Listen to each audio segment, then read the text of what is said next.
We were just talking about these new rules in baseball as it pertains to the sticky stuff. And I know you spent a lot of time either thinking or talking about this as well. And Hector Santiago is the first victim of this from a Major League Baseball standpoint. I think it's a test case because Santiago is a middle reliever. If he misses some 10 games, it's not of consequence to the league. It is to the Mariners, but not to the league.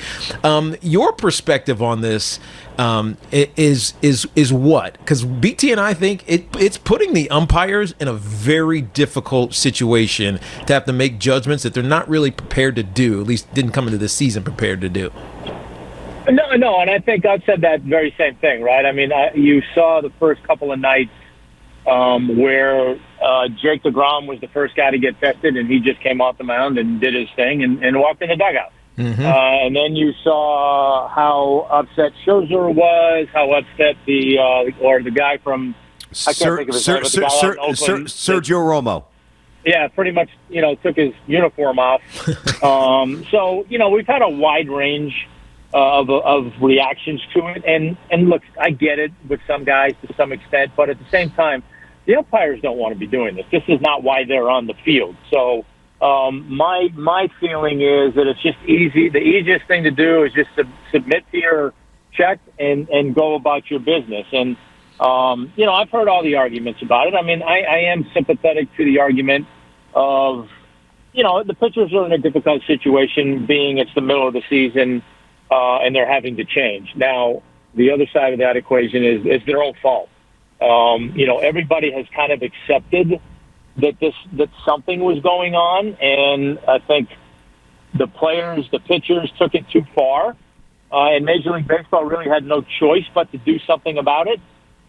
And I think they had to go cold turkey, really, to kind of get a gauge, really, for how much or what was actually going on. And, I've heard discussions, too, about moving forward. Well, maybe you have one thing that guys can use, whether it's sunscreen or some kind of mixture with the rosin bag. And all that's well and good.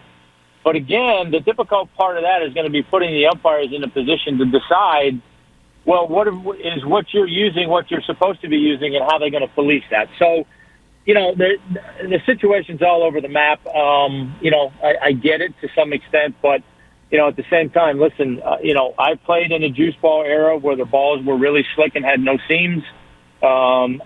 Pitching in cold weather is no fun. You can't feel the baseball.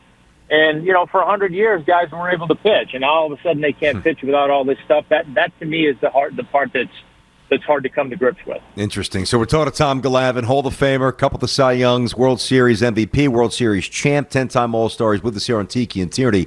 Tom, this is going to sound like a strange question, but I don't think the results are that different, but I want you to answer this. You're obviously the Hall of Famer. You played the game. If I say to you, Tom, what's more beneficial, all right? A hitter taking steroids or HGH and all the benefits that come with that, or a pitcher, and I don't just mean like a little like the gorillas, like the what was that called? Spider Tack. The Spider Tack, like the Spider Tack, like the real top of the line stuff that accelerates the RPMs on the spin rate by 700, 800, 900, if not more. That really alters the plane from pitcher to hitter. To me, there's not that much of a difference. Do you think there's that much of a difference? I'll be honest with you, I don't know, because somebody asked me that question the other day, and I kind of had a hard time coming to an answer. I think my first inclination is no, the steroids were worse of an issue. But then when you really start to dissect, well, why was it worse of an issue? I'm not sure I have a good answer for that.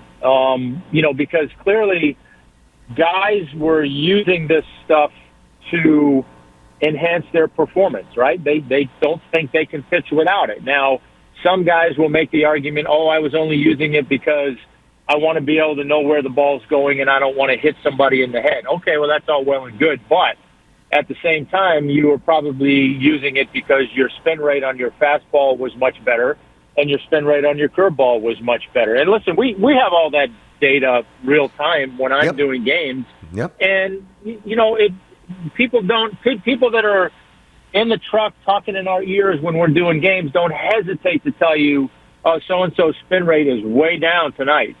Well, okay, well, you know what that implies, and I've kind of resisted getting into that because I don't want to feel like every single guy that goes out there on the mound, if his spin rate's down on a given night, it's because he's not using something. Maybe he's just having a bad night. You know, that happens sometimes too. True. But when you really break it down, I don't know that it's really out of the ballpark to compare the two because, again, guys took steroids so they could be stronger and hit the ball further. Yeah.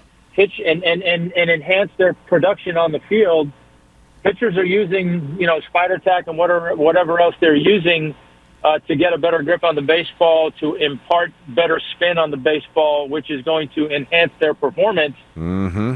So in the essence of the argument, what's the difference, right? Yeah. So I don't have a good answer for you. Yeah. No, but that was a good answer. The fact that you can't distinguish that much between the two, I was thinking the same thing, but it's going to carry more credence coming from a Hall of Fame pitcher. I mean, to me, there's not much of a difference. HEH going to put more balls in the seats, and spin rate's going to make more balls go to the catcher's mitt without a hitter squaring the ball up. It's the same thing. Yeah, I mean, the obvious distinction is the health issue, right? I mean, if you're using steroids, you're using HDH. Yeah. There's some risks that go along with doing that to the person's body that's using it, right? Yep. You're not risking any bodily harm here by using a little bit of sticky stuff on your fingers to go pitch. So that's the obvious distinction between the two. But at the end of the day, yeah, I mean, you're using something to make you a better player. So I don't know that there's much difference in that argument. I mean, at least I can't make it. And I'm not saying I'm the smartest guy in the world, but I can't sit here and definitively say to you, well, no, there's no difference, and here's why. Because at the end of the day, they're both being used for the same reason. Yeah.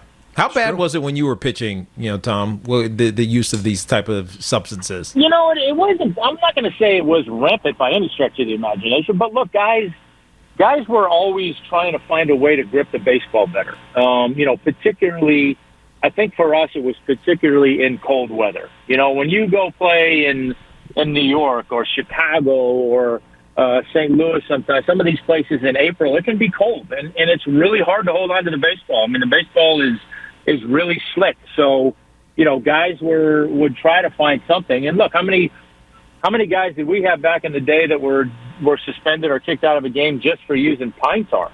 So it's come a long way from that.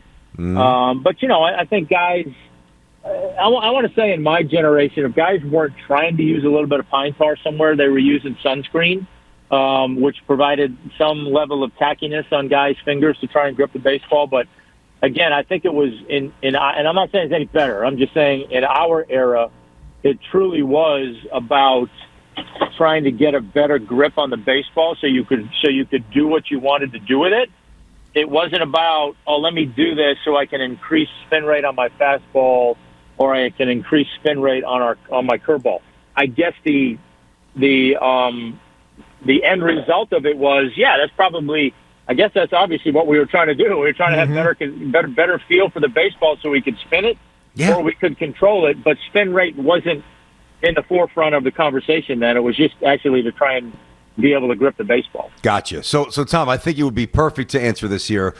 With the 300-plus wins and the Hall of Fame immortality, your place in the game, you still do games, as we know. I can't wait to get your answer to this. It's my humble opinion, and I saw you pitch your entire career. Obviously, your buddy Maddox, Smoltz, both independent as a starter. The Carltons, the Nolan Ryans. I mean, Pedro, as good as it gets. Rocket.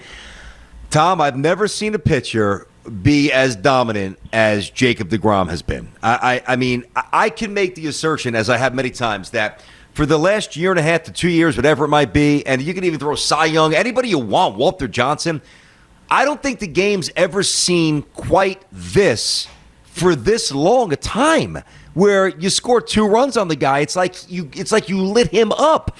Is deGrom in the middle of the best run in baseball history? It's hard to argue that he's not. I had Chip Carey, actually, when I was doing the game the other night. We talked about this, and he asked me about it. And with all due respect to Sandy Koufax and that 4-year run that he had, that many people will argue was the greatest 4-year run in the history of the game, I didn't see that. I can see the statistics, and I can look at it and go, oh, my God, that's unbelievable. Yeah. I witnessed Greg's 4-year run in Atlanta when he won 4 straight Cy Young Awards, and it was very similar to what Jake is doing in the sense that if Greg went out and gave up 2 runs in a game, you were scratching your head like, oh, my God, what just happened, And, I say this all the time, and I think it's true for the most part. I always felt like if you go out there for 35 starts, you're going to have a third of your starts that you got it. You just walk out there and you put your hand on, you put your glove on the mound, and you're going to win. You got it. And you're going to have a third where you just don't have it. And then there's a third in the middle where you got to figure out how to win those, and those are the ones that really shape whether or not you have a good year or a great year. Greg in that 4-year run never had those bad ones. He never had that day where he just went out there and he didn't have it. And to me, that was remarkable to watch for that 4-year run. Like I said, if he gave up more than 2 runs, you were like, oh, my God. Yep. What happened? And now you look at Jake and what he's doing, and it's the same situation, but he's doing it at like a stupid level. I mean, the fact that he's gone out there previous to his last start with an 0-something ERA, and he actually lowers his ERA every time he goes out there, I mean, that's like crazy. Mm-hmm. And what do you have? More hits and RBIs combined on his own than runs that he gave up? Yeah. I mean, yes. That kind of stuff is just stupid, right? And, so yeah, it's hard to argue that, especially given today's game and what it is, that a guy can go out there and have the dominance that he's had. So yeah, I think you absolutely have to include this run that he's on right now in the conversation with the greatest pitching runs in the history of the game. Yeah, I mean, and listen, nobody hit corners like Maddox and changing speeds and his ball darting. He never squared the ball up, but he was throwing 92, 93. Mm-hmm. I mean, every pitch, Jacob deGrom's, it's 100.7, 101. Thanks for watching. Make sure you like and subscribe, and don't forget to hit that bell to be notified when we drop fresh content.